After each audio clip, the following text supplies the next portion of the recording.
Guys, I'm back to address you to an appalling conditions that's prevailing in Palestine.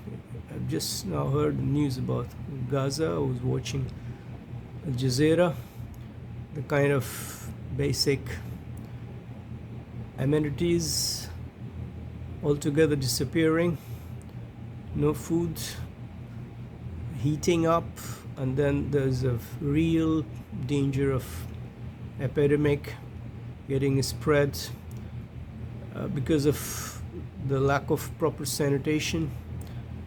people starving. And also this morning there was an address by the rapporteur of the UN and Council, the third address, where she bit by bit made a sketch of the vivid images of how this genocidal, so far unknown in the history of human civilization, so far the worst ever, and that's too engineered, choreographed, with the tacit support of some of the evil forces, and the world is watching with bated breath whether the rescue or any sort of amelioration comes from any corner of the globe. And it's tragic, really. It's to be grieved, and I'm really felt saddened to see the plight of every individual. 30,000 people dead, 17,000 probably missing, unaccounted for, then women, children. Obviously, doctors are dying, journalists are not able to broadcast, and UN agencies are losing their own personnel, and not really, incapable or crippled. And it's like a ground offensive against civilians with tons and tons of bombs that equals 2 atom bombs, and it's like an all-out effort. It's a vicious cycle of almost annihilating the entire populace, the entire Gaza population, in order to vacate the land. And the whole attempt is to make it unidentifiable, untraceable, unrecognizable, and the generations who will bear the brunt of this obviously would be into distant future. The clarion call of the UN so far, with resolutions and vetoes after vetoes, with Security Council members sometimes abstaining, sometimes voting, sometimes and US being the biggest partner and allies, with unflinching support, unwavering commitment towards the friendship based on their favored nation status, with the kind of amicable, I'll say, this is a nexus between the evil forces, and there's no way to alter or stop this pogrom, a sort of genocidal attempt. And the court of justice has heavily come upon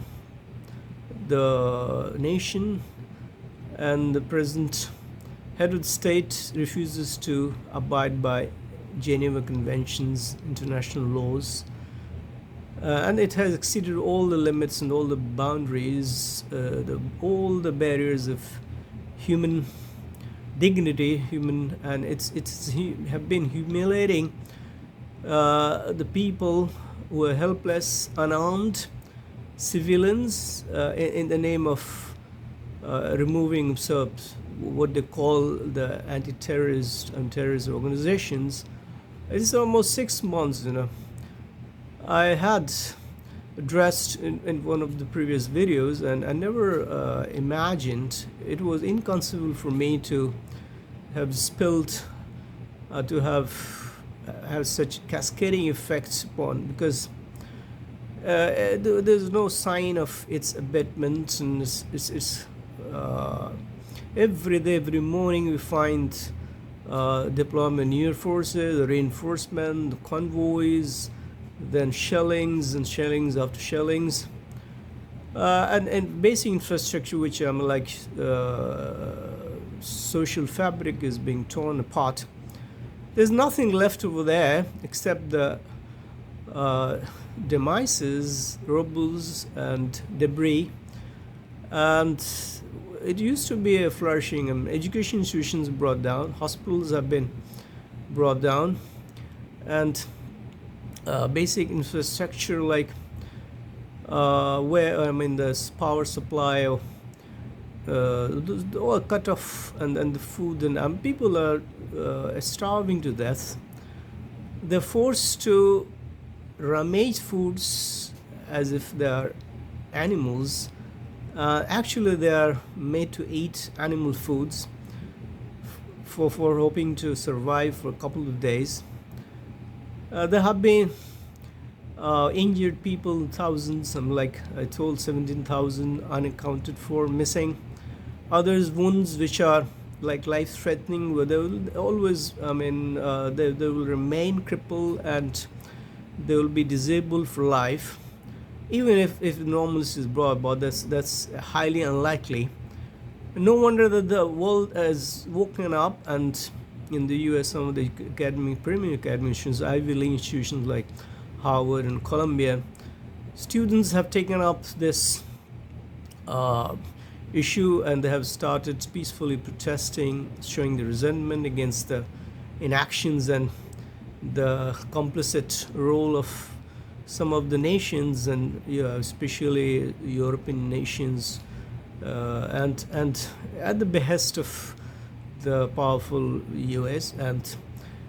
those legitimate protests with peaceful demonstrations are being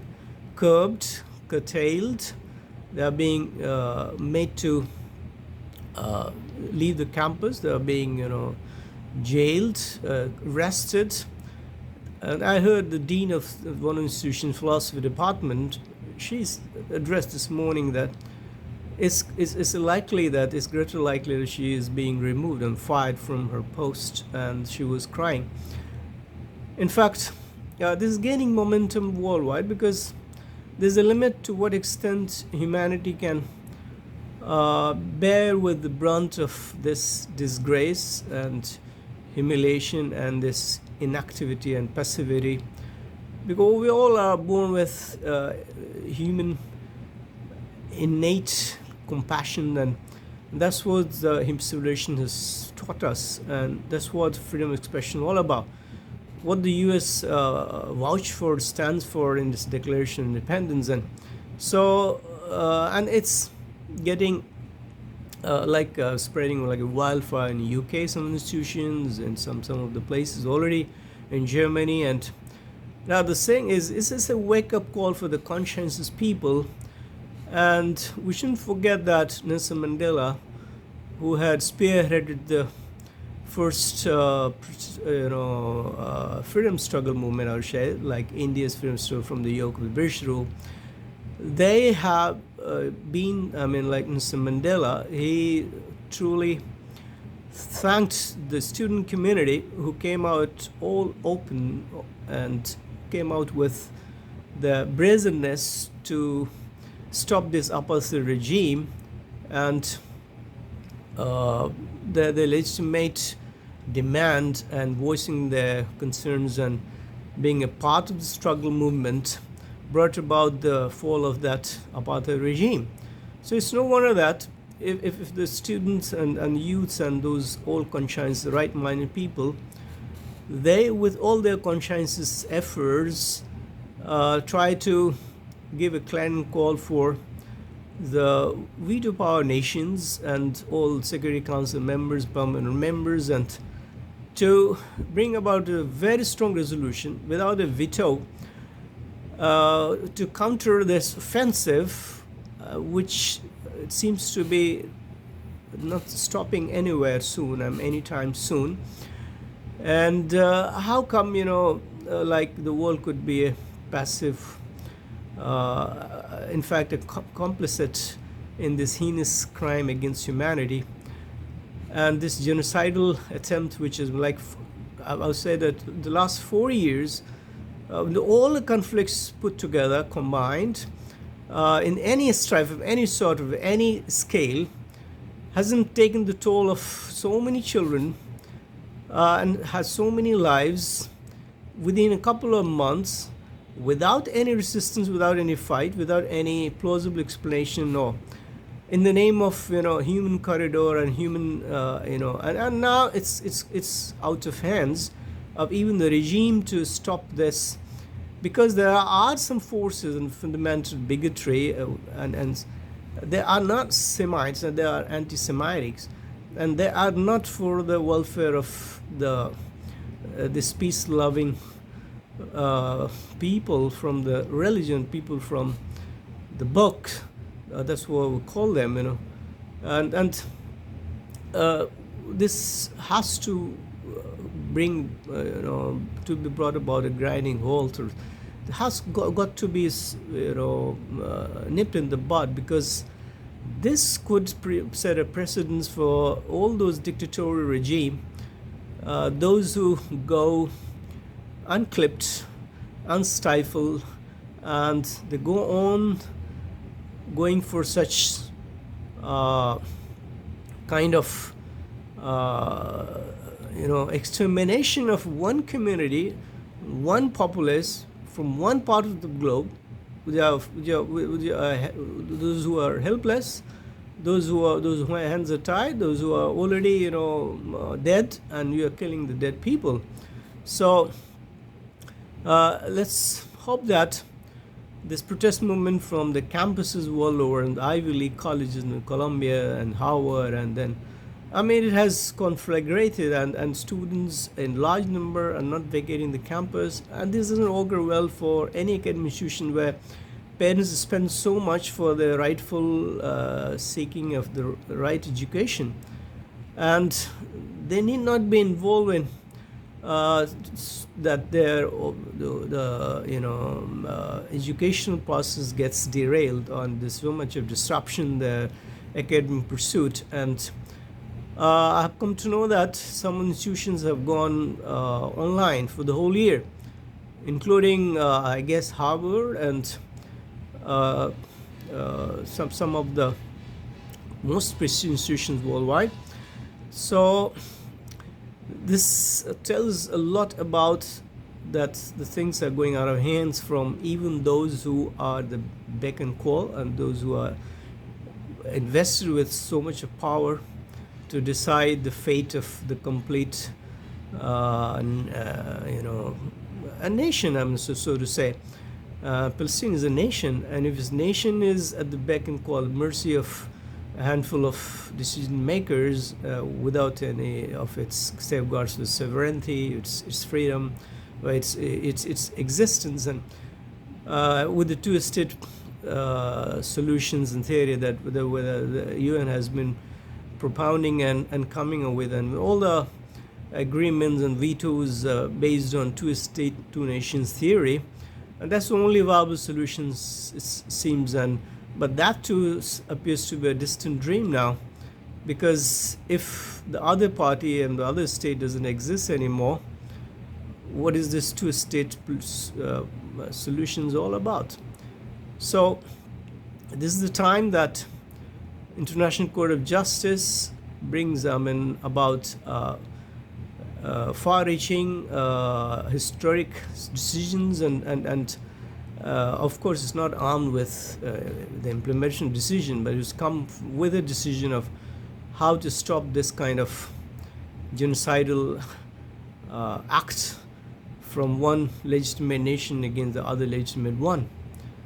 hoping that the UN Assembly, General Assembly, Security Council, vetoing members, and all of them will sit together, wrap around the heads of how to find amicable solutions along with the parties involved, and there should be a lasting solution to this conflict that's escalating day in, day out, with martyrdoms of so many innocent victims in the name of uh, just being closest ally of a particular group of people which are not liked by, which are termed as not the civilians but terrorist organizations. So I'm an impatient plea for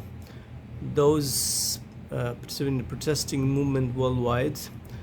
Of course, they have other ways, and in today's UK and even in USA, there has been a request that although it was coercive measures being put in place, and people and students are being arrested in spite of their camping peacefully and protesting within the frame of the rights to self-expression. But still, education process shouldn't be disrupted or halted, because that's what all the students are aiming for, and that's what's going to determine their destiny in the long run. Hoping for the best for all those aggrieved parties, and hoping for early solutions for this ongoing conflict. Thank you so much for being with me